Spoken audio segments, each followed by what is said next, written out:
Welcome to True to Blueprint. Mary will be joining me right on the set today. She had to start the camera though, so she didn't start there. But I could start the camera, but It's your show. Let me start the camera. right, the privileges of stardom, is it? I've been feeling them privileges. Today's show is about Game 1 of the Boston series. I'll be doing something on every game. It's going to be in depth, and when we do in-depth analysis, we'll do it on this set. We'll call this the in-depth analysis set. Okay, and then I'm going to get a set a little more like Kids in the Hall Buddy Cole for my more entertaining bits, and Mary will be getting more creative, and I'll be sitting at the bar. Our essential relationship for so long, even when she was my roommate, was that she bartended and I went to the bar. I was going to say that. I went to the bar. So, yeah, it wasn't how I met her. I met her because she was flogging her cello for Jesus Christ Superstar. She was in the orchestra. I happen to know someone at some time, but we're not going to talk about him today, but he liked to use a cello bow to play his guitar with. The bar quote today sums up how I feel about what happened in the playoffs. In Game 1, it was crystal clear. The heavens themselves, the planets, and this center observe degree, priority, and place. Everything in nature knows where it's at. It knows how important shit is, right? And the playoffs are important. And to me, that was a big problem. They didn't realize where they were. They didn't realize how important this was. And they didn't realize how far they would have to go, how well they would have to play in order to do what they needed to do in this game. But there's no excuse for what happened. Playoffs are different. Do you want to jump into the prime factors and the Yeah, I think, if we just talk about, to me there's factors overall why we lost this game, and then there's things you just shouldn't do in this system of hockey, and we'll separate those out. All right, you can't chase the play. You have to play your game. And right after the opening faceoff, immediately they came at us. They went after us. And we were like, oh no, they're awfully serious about this. Well, yeah, you're supposed to be serious. We had to play our game. We couldn't wait a second to start playing our game. And too often, the vast majority of the time in Game 1, we didn't play our game. Our game is very specific, and it involves never allowing them anything. You might have no choice, but you don't give it to them. Now, if you can't clear the zone, and that's really how it started. Mm-hmm. They couldn't clear the zone, and when you can't clear the zone, you're not able to rest. You can't make changes on the fly when you're defending. Mm-hmm. I mean, you can change a person now and then, but that's really risky. So what's happening is that your players, from the very beginning of the game, they're getting more tired than they have to be on every shift. Mm-hmm. Now, that's working on their bodies, which is bad enough, but it's also working on their minds, because part of the reason they're not able to clear the zone is, Boston's getting extra delicious cheating going on. That's how the playoffs are. Don't sit there and complain. Don't sit there and say, oh no, I was out of the play because, he hurt me. I don't want to hear that. You knew what was possible and you went into it not trying. Let's see. And more hustle, running toward trouble or away from it, rough stuff, than the hustle I saw actually to get after the puck. And that caused them to revert to training that Mike didn't give them. Hockey is trust equals speed. And you can get things done faster than anybody can compensate for them if you're trusting each other. They not only didn't trust each other, but they weren't being trustworthy. And that led to nothing but trouble. I mean, you can't give up team defense. And I'll get into the specifics of what they did wrong there, but team defense that's how you do this in Mike Babcock's system. You can bitch and scream, we need better defensemen, and it really isn't going to change anything, because what I saw wouldn't have made a difference. We could have had the best defenseman on earth. and we would have lost. So let's talk about the goals against the Leafs. Well, okay, 5 minutes in, there's a penalty call. Now, everybody was horrified, and there were a lot of penalty calls against us in this game, but hockey's not an exact science, and they don't call it fairly, and you have to deal with it. I know that's something that everybody personally feels so bad about. Well, that's not fair. It's not fair that happened. You know what? You got to play it. It doesn't matter if it's fair. So It's part of the game. right, and although they kept their spacing good most of the time, unless they were wound into collapsing by the other team's mind-blowing cycling, they just got all wound into a little clump in the middle of Freddie. They had killed penalties well all year. And for some reason, they stopped the challenging. They started laying back. They started going, look, maybe they want to pass to each other. Well, yeah, it's not. You got to be pushing them out of position. You got to get them out of the high percentage areas. You make them think they're getting somewhere, but you keep them from ever getting anywhere. And that just wasn't happening. They didn't force the locations. They allowed shots from high percentage areas. It got wound in collapsing and challenged until it was defend or die. And specifically, the one goal that was batted out of the air by Corrali. Okay, Jake played his man. He played Pasternak. He played Pasternak so hardcore that Pasternak could barely sort of weakly lob a shot out in front of the net, where nobody was playing Corrali. And going after the puck at these points, it doesn't matter. It's like, I believe it was the second goal, came all the way up the ice. Krug brought the puck all the way up the ice. And we just sat there and watched him. Zach Hyman had gone out of his way to clear the zone, killing a penalty. Hyman played brilliantly. There was nothing wrong with the way Zach played. But he's not everybody, and hockey is a team sport. And it just, time after time, it fell apart. I mean, I was going to go on these goals specifically, but now I'm just looking at it and saying they're making the same mistakes. Communication has to be there. Mm-hmm. And even if, say, you always do something and I always do something else, if it's an important enough situation, we're going to discuss that. We're going to have a signal to say, well, I can't do that, so you'll have to do it. And even without those signals, we kind of know what to expect from each other. Well, and with you and I, we've been around each other for so long that people think that we have telepathy happening, and we don't. We just read each other. That's well. right, and that's what happens when you go through things together. Mm-hmm. And the more you go through together, the more you can anticipate those reactions. So they played together kind of well all year, and they've been playing together. They'll be really good this year if that's all it takes. Unfortunately, I'm close to a lot of people, and not all of them can live with me for long. So, okay. No, it's not that I'm hard to live with. It's just I don't like to compromise. I don't like to give in, and I gave in for too long on certain things, and not her, though. She didn't give in. I didn't give in. She didn't give in, and luckily we didn't kill each other. All right. Did you want to talk about what Mike was saying about yeah. how they were playing? Mike right away knew. Within 5 minutes, they're talking to him behind the bench, and he says, they got to stop running around our own zone and start owning the puck. This could have been, emblazoned on a T-shirt right then. They needed to start acting like the puck mattered. And of course the puck matters. It's kind of the whole idea. So at the start of the second, I guess what he had said in the locker room is that in the first period they didn't want the puck. They were chasing the game, and that Boston was all over them, and Boston was obviously competing for every possession, and that they had to settle down and play their game. But they had to want the puck. They can't just go out there and go, well, we're better than you, ha ha ha. That's not hockey, and I know you'd like it to be, but that's not. If it was, this thing would be a lot easier. And all I have to say is, looking through these goals, I just see a time when Naz lost his cool. I think Mary knows.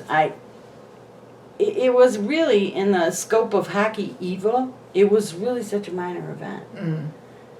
But Naz had been building up to this and I think this is what I'm saying about getting tired and being left out there, is you start to take upon yourself the idea that you know what needs to be done here. And the more aggravated you get, the more wrong you are, but the more determined you are that you're going to do the wrong thing. And this became really difficult. Let's see, the defensemen, I don't see where their problem was here. There were times Riley didn't hustle on the Pasternak goal.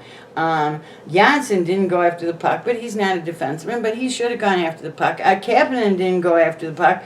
There's every one of them. I could tell you of how they contributed. 4 guys, 3 guys, 2 guys handle the puck before that one guy who you're expecting is going to prevent hell from breaking loose. That's not hockey. Hockey is a team game. We don't say, well, we make a great car and we have, but we have a terrible accounting department. If you have a terrible accounting department, you're not going to make a great car. And if you have the right kind of organization in hockey, you don't divide jobs up like that. It was for years, but no longer, and Mike does not permit that. So, just looking at it 5-1, I tell you, one goal was more embarrassing than the last, and if you want to write about any particular goal, I'll go over it. I'm not getting rid of this film. I'm stuck with it. So, you've got to play your game. And it was like they didn't even remember what their game was. So, well, let's talk about possession hockey and pressure defense and what you must do. You got to play defense the whole time. The idea of possession hockey is you're playing for the possession of the puck at all times, even when you have the puck. Mm-hmm. You don't take the puck places where you would be really screwed if you lost it. You work a way in which you're never leaving them much, even if they can kind of get in your way. And we were just completely not paying attention to that. It's like in pool, where you leave somebody no shot because you had no real shot, so you left them no shot. This is even when you do have a shot. Don't make yourself vulnerable. Don't fall off the edge of buildings. Forecheck that fucker. Okay? That's how it goes. And then what must you never do? Well, are we done doing what you should do? I'm not sure. I lost track of where we were. Well, the communication, the priority of the puck, and all that, and create. Create, but don't freestyle. There's a big difference between creating opportunity for yourself and making it up as you go along. It's a team sport. It keeps coming back to this. You can create anything you want. You can say, and then I'm going to put it on the back of an elephant, and we're going to slide down the ice together. It's not realistic. You have to plan within the team. And how the team plays, you have to communicate, and you have to trust. If you don't, trust your training, trust the shift, trust the line, trust the play, trust every moment of the game. If you don't do those things, you're not going to do things right. And you're going to be second guessing. And second guessing, who asked you to think? That's, I think Mike always says, don't think, just play. Mm-hmm. Don't think, just play. We've trained you. We don't need you out there going, well, in this circumstance. No. So what you don't do, okay, you don't make blind passes up your own zone boards with the other team still in our zone. Just pass puck up the zone from behind the net, just casually, I don't have it anymore, and it's not down here. Yeah, up there it's dangerous. Behind the net, it's not dangerous.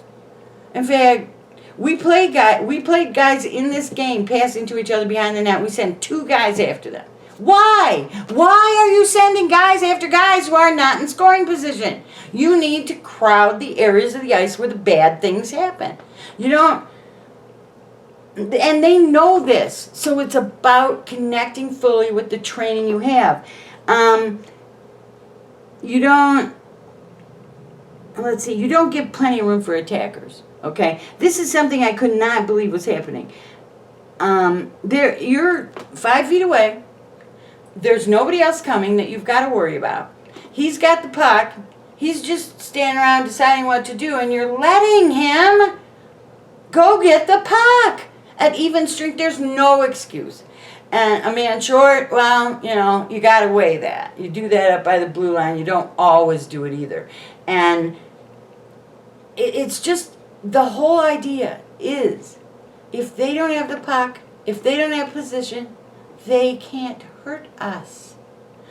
Nothing good happens for them behind our own net.